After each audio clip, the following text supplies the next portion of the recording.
શું તમે આવું સ્પાઇસી અને ચટાકેદાર ઉબાડિયું ક્યાંક ખાધું છે?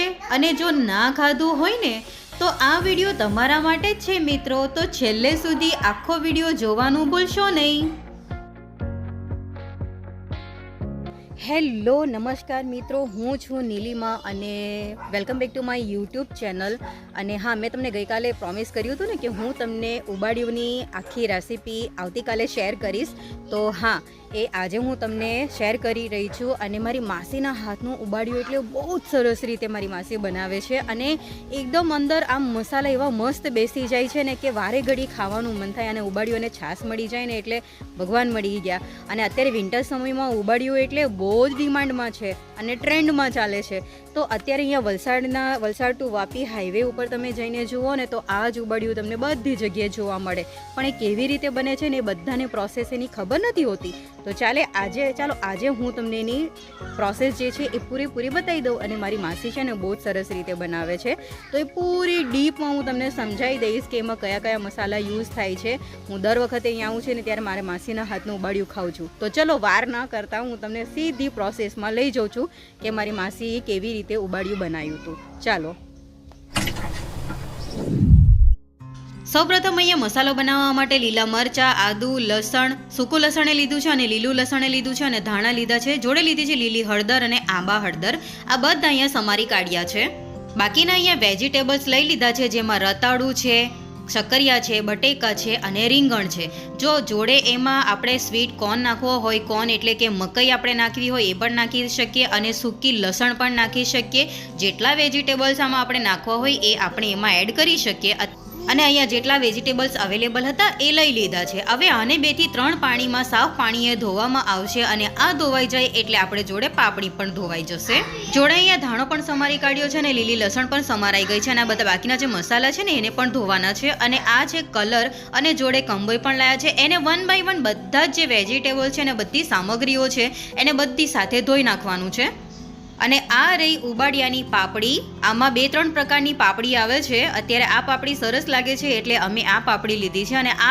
અને આ રહી જોડે કંબોઈ અને સાથે કલર. અને પણ મારી માસીએ ધોઈ નાખી છે, કારણ કે આપણે વાડીએથી લાવ્યા હોય એટલે ધૂળ ના લાગે એના માટે પહેલાં એને પણ સાફ પાણીથી ધોઈ નાખવાની. અને હવે આ બધા મસાલાને એક સારા પાણીથી ધોઈ નાખ્યા અને હવે એને વાટવાની પ્રોસેસ ચાલુ કરવાની. હવે આપણે એને એવી રીતે વાટવાનું છે કે એને આખો મસાલો ઝીણો પણ નહીં કરવાનો અને બહુ આખો પણ નહીં રાખવાનો.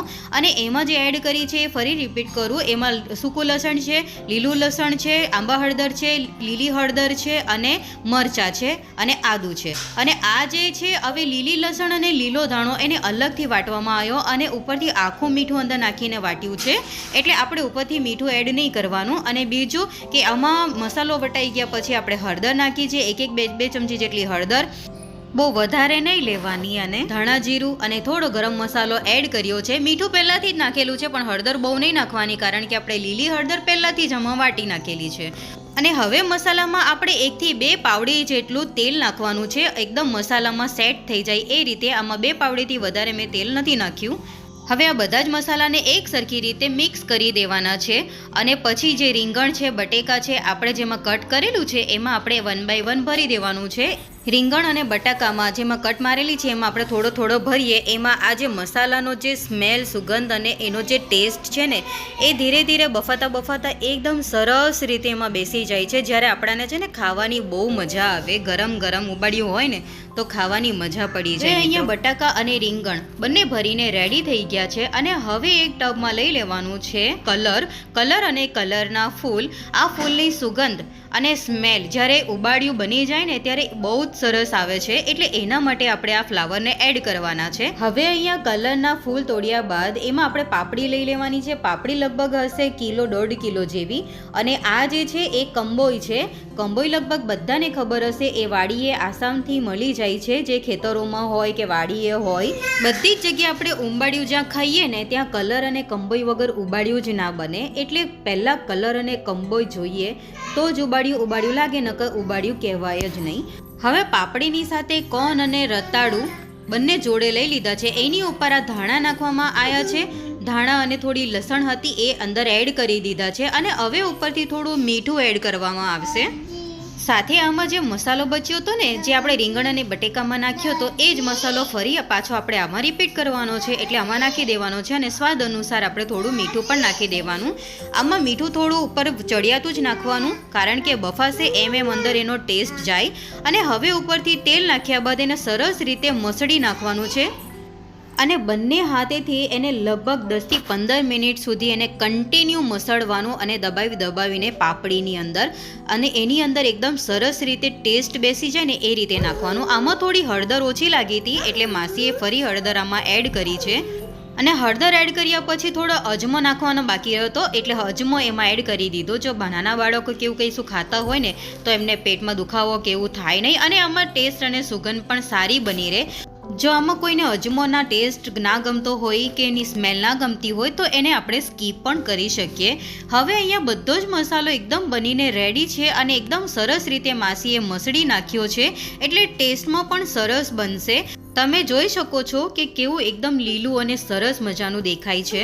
હવે અહીંયા ઉબાડિયાની બધી જ સામગ્રી તૈયાર થઈ ગઈ છે અને હવે આને માટલામાં મૂકવાની વાર છે. માટલામાં નાખવા માટે પહેલાં માસીએ અહીંયા કલર લઈ લીધી છે અને કલરને ફરતે ઉબાડિયાને લગાડી દીધું છે.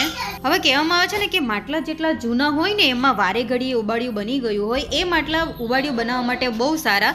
નવા માટલામાં પણ બને છે, બટ એવો ટેસ્ટ નહીં હોય જે આમાં હોય છે. હવે માટલાને અંદરથી ફરતે કલર મૂકી દીધા બાદ એમાં બટેકા, રીંગણ, કોર્ન, રતાળું જે પણ હોય એ થોડું થોડું મૂકતા જવાનું અને એના પછી એમાં પાપડી થોડી થોડી એડ કરતા જવાનું.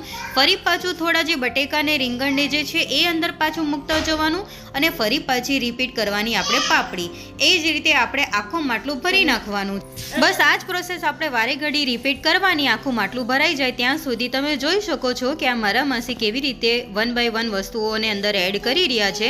આ જુઓ પાપડી કેટલી સરસ દેખાય છે. અને બસ આવી રીતે બંને હાથથી થોડું થોડું અંદર ભરતા જવાનું અને એટલું સરસ દેખાઈ રહ્યું છે. તમે જોઈ શકો છો બધા જ મસાલા અંદર સાથે મિક્સ થઈ ગયા છે અને આ જેટલું દેખાવે સરસ છે ને એ બન્યા પછી હજી પણ એના કરતાં વધારે બેસ્ટ લાગે છે. અને જેવું એ બફાતું જશે ને એવું જ એની સુગંધ દૂર દૂર સુધી ફેલાશે, એટલે દૂરથી પણ ખબર પડી જશે કે આજે ઉબાડિયું બન્યું છે.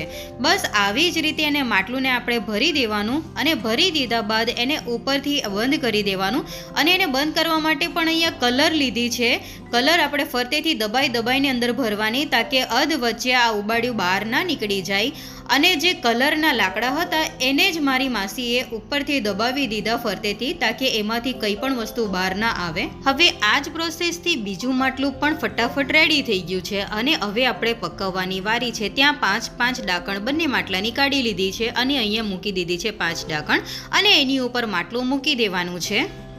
બંને બાટલા મૂક્યા બાદ ઉપર આપણે પાંદડા હોય, છાણા હોય કે લાકડા હોય, આપણે એની ઉપર ગોઠવીને પછી એને આપણે આગ લગાવી શકીએ.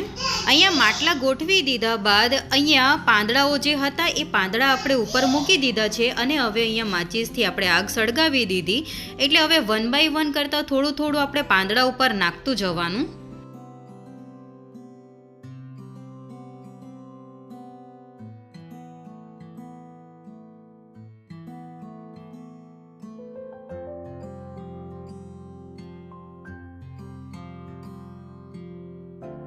હવે આ જ પ્રોસેસને આપણે 5 થી 6 વાર રિપીટ કરવાની છે. એટલે કે ઉબાડિયું સ્મેલ આવવા માંડે ને ત્યાં સુધી. જો લાકડા હોય કે છાણા હોય ને તો એનો ગરમાવો વધારે હોય છે એટલે જલ્દી થઈ જાય છે, પણ પાંદડાની ગરમી ઓછી હોય છે એટલે ફટાફટ સળગી જાય.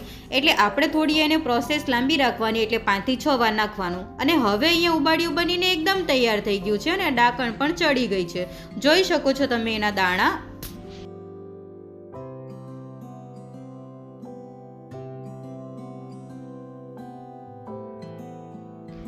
અને હવે સરસ મજાનું ઉબાડિયું ચટાકેદાર બનીને રેડી છે.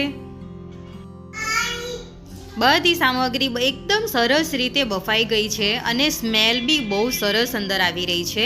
અને આ જુઓ અંદર મસાલા પણ છે, બટાકા છે, શક્કરિયા છે, રતાળું છે, એકદમ સરસ રીતે આમાં બફાઈ ગયું છે અને દેખાવે પણ એકદમ સરસ દેખાઈ રહ્યું છે અને ખાવાની મજા આવે ને એવું છે.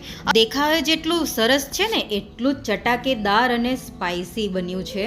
અને હવે આને તમે ચટણી આરે ખાઓ, છાશ આરે ખાઓ, બધી રીતે તમે ખાઓ ને એને મજા જ પડી જવાની છે મિત્રો. તો ઉબાડિયું વિડીયોની પૂરી પ્રોસેસ તમે જોઈ લીધી અને મજા પણ આવી ને કેવી રીતે બનાવ્યું હતું એ.